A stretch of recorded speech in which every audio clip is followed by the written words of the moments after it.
Girls love Beyonce. Girls love to fuck with your conscience. Girls hate when niggas go. It's your girl Custom Zai, and I'm back with another video. So today I am going to be doing another artist talk. How to market yourself as an artist. Specifically how I market myself as an artist. Anything that I say on these videos as far as like just giving advice on like my career paths and just the things that I'm doing, those are all just things that I've personally, have done, have tried, have learned, trial and error. Yeah, they're just personal experiences. I'm not an expert. A lot of this stuff I'm new to, as far as just like art, making art, not new at all. Comes naturally, comes smooth. Yeah, but like the business side of it and just, being a working artist out here, like actually in the art industry, I have no I have no experience because I've been freelancing for years. But as far as just like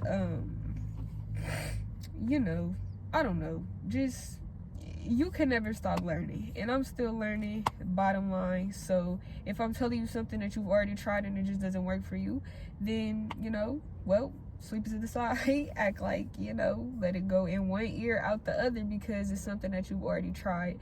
But this video is just for the people who maybe have not tried the things that I've tried, so I'm just sharing my experience. Okay, period, boom. So one of the number one ways that I market myself as an artist is to make what's the word? Content. Okay, let me reword this so I can sound more official. One of the main ways that I market myself as an artist is social media pages, specifically for my art. Now, I know that you might hear that initially and be like, okay, first of all, I hate social media altogether, and how is social media supposed to help me as an artist? I want my art to be like something real. Maybe even if you're literally a traditional media artist and you don't want your art to get mixed up in the digital world in general, so you just rather not be the one to have an art page or post about your craft and just stuff like that.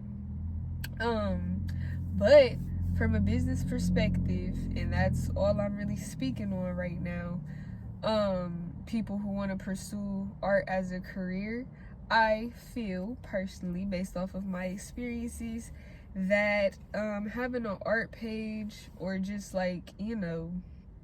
pages on social media specifically dedicated to your art, to your craft, things that you make, that's beneficial to you. Well, first of all, it's a good form of marketing in terms of getting a lot of people to see it at once. Social media, quick spread. I mean, yeah, most people this day and age pay attention to social media the most. I know sometimes it might be difficult to try to,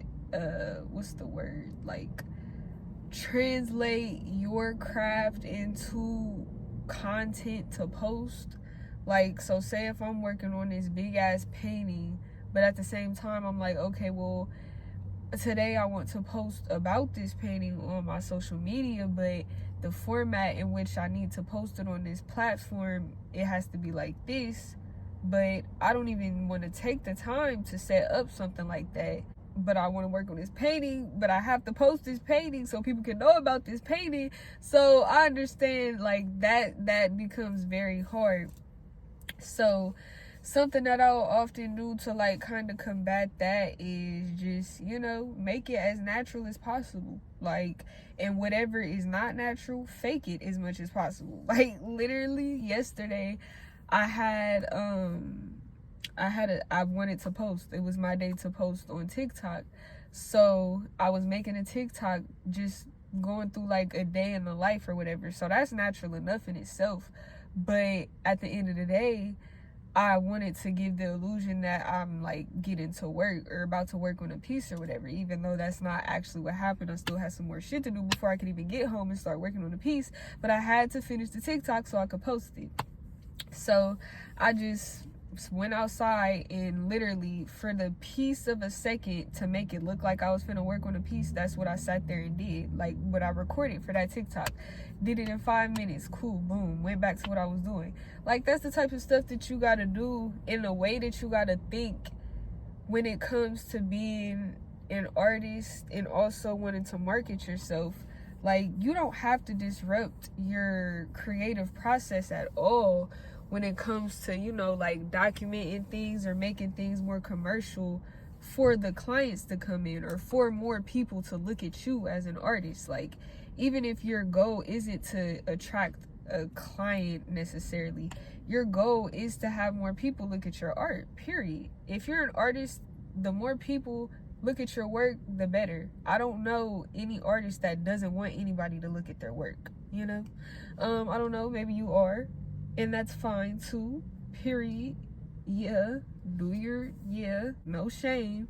But a lot of people who consider themselves an artist also would like viewers of their work. So with that being said, even if you are trying to attract people or, you know, customers or whatever, you're going to get more people to look at your art if you're able to tell them about it, you know? But it doesn't have to be in the most extravagant way possible that disrupts the art maker themselves. So yeah. And then yeah, so I could go on forever talking about like how social media is just something that we all, or a lot of us, don't feel like doing a lot of the time, but then a lot of us do, and then it's toxic, but then it's good, then it's not. But as far as just being a place for you to market yourself, that's A1, and you definitely gotta hop on that. The next major way that I say that I market myself is probably literally word of mouth. Like literally when you're just like, you know, cause just random stuff. Like an example is I was in Walmart looking for a frame, a picture frame, and in the aisle it was a dude, and he was just like, I don't even remember how we started talking, what he asked me or something, but he was talking about how he was looking for a picture to go in his office, and I was like, oh, I can make the picture. What you need? And then I gave him my business card, and that was it, a business connect. Did I ever work with him later? No. But maybe, because he has my card now and he knows who I am. He knows what I can do. So that in itself was a good little connect that I made, a good little, you know, interaction that just came out of simply being inside of Walmart. So don't think that like, oh, especially if you're the type of person who, you know, not a talker, not social, don't just randomly talk to people. Neither am I, but somehow life will always put you in the right, God will put you in the right situations and be around the right people, and you'll end up making connections that you literally never would have thought of. Like, and you just happen to meet those people. God literally placed them there, placed you in that moment, he knew y'all's paths were gonna collide. They said, yeah. He said, yeah, they do this, she need that, perfect. Like, and you'll get that, but you have to open your mouth, word of mouth. Like, that's one of the main ways that a lot of people market themselves. Like, even if you just tell one person, you make one connection in a room, they gonna tell somebody else, that's literally how that's how I get a lot of my clients. And that's actually how you start to you start within your inner circle. Whenever you start in something like a business or whatever venture you're doing and you need support, you start within your inner circle, and I feel like your inner circle is going to talk. Like your mama be on the phone telling your business, but that be coming clutch. Just be like, let me see some gossip to your mom about your business and why business booming. So yeah, just use communication to the best of your ability. Utilize communication. The last major way, if I had to say one more way that I market myself the most, I would probably say, I guess this goes with word of mouth, but with that, I just meant more so like, you know, talking to people like in instances that have nothing to do with like what y'all are talking about, but you just happen to spark up that conversation. A variant of that is actually being at events that are for you, for your craft, specifically geared towards you, your audience, stuff like that. Go to events and places where you know that your target audience would be. So whether that's just like a general art fair,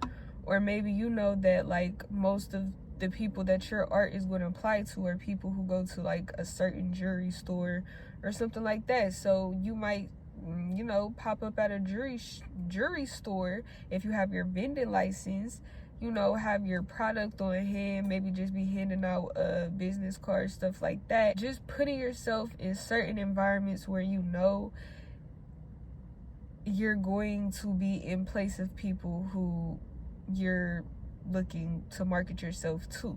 It would behoove you to be in those type of areas. So yeah, my advice would be to do some research on exactly where those places are, specifically that you want to like find those people in, or that you think you'll find those people in. Do your research and then do your preparation to be in those areas. What are you gonna do? What's the vibe? What's the setup? What's the mood? Are you selling something? What's the inventory looking like? Get ready, you know, do what you gotta do, and then pop out. So yeah, that's the last major way that I market myself, is to pop out at events that have to do with what I'm selling, what I'm marketing myself for at the moment, that type of thing. And that often just means like art shows for me. So like art shows where I can vend and just sell my work and look at other people's work and all of the above. So yeah, that's my last major way that I really market myself as an artist. I hope that made sense to you. Yeah, hopefully my energy wasn't too low in this. I don't know what it is, but I just been really like tired lately. But I've been getting a lot done, hella done. But I just been so sleepy the whole time. Like halfway sleep, hitting on my goals. That's crazy, but God is good. With that being said, I'm gonna see you on the next one.